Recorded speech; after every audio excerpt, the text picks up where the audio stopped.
Hoje eu vou fazer o vídeo que eu sempre quis assistir quando eu comecei a investir. Eu sou o Júlio, sou empresário há 9 anos, investidor há quase 2 e eu quero quebrar o paradigma dos vídeos de educação financeira no YouTube. Todos eles são focados em pessoas empregadas e só falam dos mesmos assuntos. Reserva de emergência, quitar dívida e essas coisas. Eu quero fazer um vídeo voltado para empresários e no final das contas eu vou falar mais sobre estratégias de como administrar o seu negócio para poder investir sem ter dor de cabeça do que simplesmente falar sobre investimentos. Eu vou dividir o vídeo em 3 pontos principais. O primeiro deles é qual é o momento certo de começar a investir na sua empresa. O segundo é como organizar a questão tributária. E o terceiro é como definir o seu limite de risco e a sua estratégia de diversificação. Só que antes de começar a falar sobre os 3 pontos, eu tenho que fazer a definição de 2 termos: custo de oportunidade e prêmio de risco. Custo de oportunidade é o custo que você tem ao tomar uma decisão ao invés de tomar uma outra decisão. Por exemplo, se você tem um dinheiro investido ou um imóvel alugado que te gera uma renda de R$1.000, se você decidir investir esse dinheiro em alguma outra coisa ou vender esse imóvel, colocar para alguma outra finalidade, o seu custo de oportunidade nisso vai ser os R$1.000. Já o prêmio de risco é aquilo que os bancos utilizam para fazer a gestão da carteira de crédito deles. Se uma pessoa tem histórico de bom pagador, tem um score alto, ela tem um prêmio de risco baixo. O risco dela dar um calote é pequeno e, portanto, ela paga uma taxa de juros menor. Se ela tem um histórico de mau pagador, o prêmio de risco dela é alto. Normalmente nos investimentos, quando a gente empresta dinheiro para o governo, a gente diz que é o menor risco possível ou o risco soberano. Porque na pior das hipóteses, se o governo não tiver como te pagar, ele pode imprimir dívida ou imprimir dinheiro para te pagar. Definidos esses 2 termos, vamos aos 3 pontos. O primeiro ponto é definir qual é o momento certo como empreendedor e qual o momento da empresa para você começar a investir. E eu sei que isso é bem complicado aqui. A maioria das empresas começa sem o capital necessário para fazer o fluxo de caixa ou muitas vezes endividada. Eu mesmo comecei a empresa com a minha família bem endividado, penhorando caminhão, vendendo imóvel e sem conseguir fazer o fluxo de caixa adequadamente. A gente demorou 8 anos para conseguir se livrar das dívidas. E é aí que a gente vem falar sobre custo de oportunidade. Você, como empresário, antes de começar a investir, tem que verificar se você tem dívidas e mesmo que não tenha, você tem que fazer um levantamento de todos os produtos e serviços que a sua empresa consome mensalmente e fazer contato com os fornecedores e prestadores de serviço e ver qual é o desconto para pagamento à vista e para pedidos maiores. É muito comum praticar descontos entre 2% e 10% para pagamento à vista ou pedidos maiores. Você pode considerar que esse desconto é um retorno no seu investimento e é livre de risco. Eu, pelo menos, quando compro qualquer coisa, compro na intenção de pagar. Eu sei que eu vou pagar, seja à vista ou seja a prazo. Pensando assim, esse retorno de 2% a 10% é muito interessante. Se você for pensar, a taxa Selic hoje está em 2% ao ano.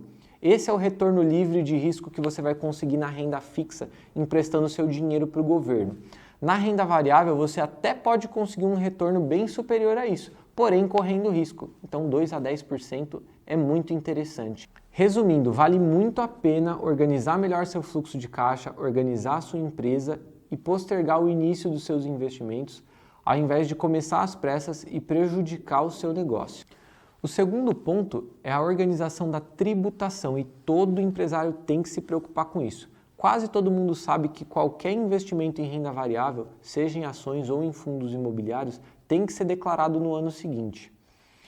A partir do momento que você começa a comprar ativos da renda variável, você tem que dizer de onde você está tirando dinheiro para comprar aqueles ativos. E é aí que muitos não sabem. O empreendedor, o empresário, tem basicamente 2 formas de se remunerar. A primeira delas é o prolabore e a segunda é a distribuição de lucros. O prolabore é como se fosse o salário do empreendedor, o salário do empresário. É aquilo que você pagaria para um profissional fazer exatamente o que o empresário está fazendo dentro da empresa. E muitos não sabem, mas o prolabore é obrigatório para pelo menos um dos sócios da empresa. Você não pode ter uma empresa onde ninguém recebe prolabore. Alguém tem que estar administrando a empresa. Existem alguns casos que a empresa tem vários sócios e alguns têm apenas participação financeira. E esses sim podem ser remunerados apenas por distribuição de lucros. Porém, o sócio que trabalha na empresa tem que receber prolabore. E sobre esse prolabore, obrigatoriamente vai incidir contribuição previdenciária, mesmo que seja sobre um salário mínimo, e vai incidir imposto de renda, caso o valor do prolabore esteja acima da faixa de isenção. A segunda forma de remuneração do empreendedor é a distribuição de lucros, que é isenta de contribuição previdenciária e isenta de imposto de renda.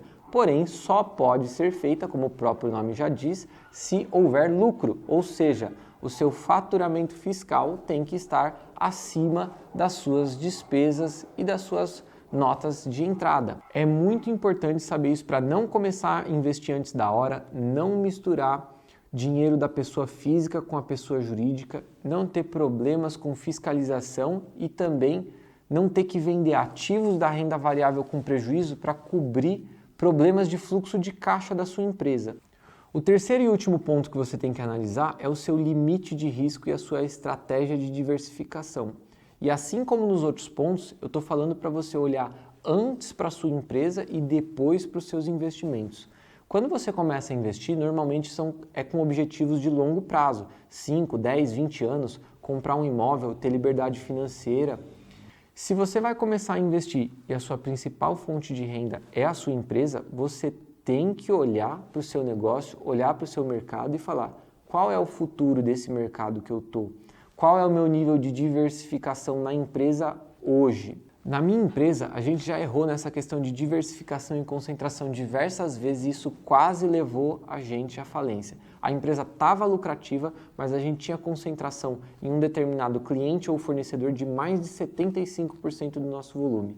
Hoje a gente controla isso bem de perto e não deixa passar de 25% do volume total comprado ou vendido em nenhum fornecedor e em nenhum cliente.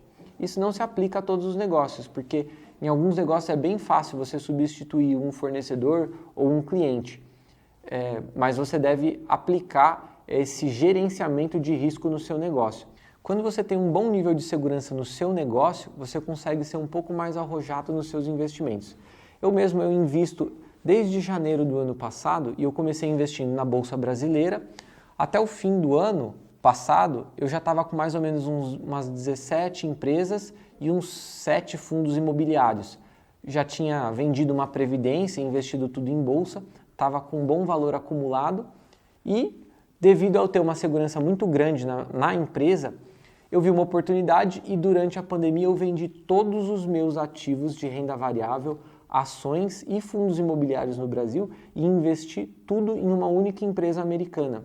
Isso me gerou um retorno de mais de 200% hoje. É claro que eu não recomendo essa estratégia sem muita pesquisa, muita segurança onde você está investindo e principalmente muita segurança na sua empresa e na sua fonte principal de renda.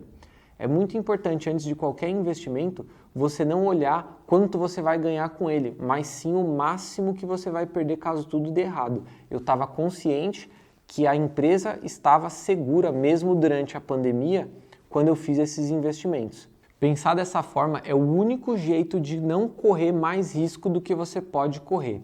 Agora que eu já falei sobre os 3 pontos principais, eu tenho que falar sobre um último ponto bônus. Se você, empresário ou investidor, assistiu esse vídeo e aprendeu alguma coisa nova, você tem que deixar o like e se inscrever para me ajudar a produzir mais vídeos como esse. Muito obrigado e até o próximo vídeo.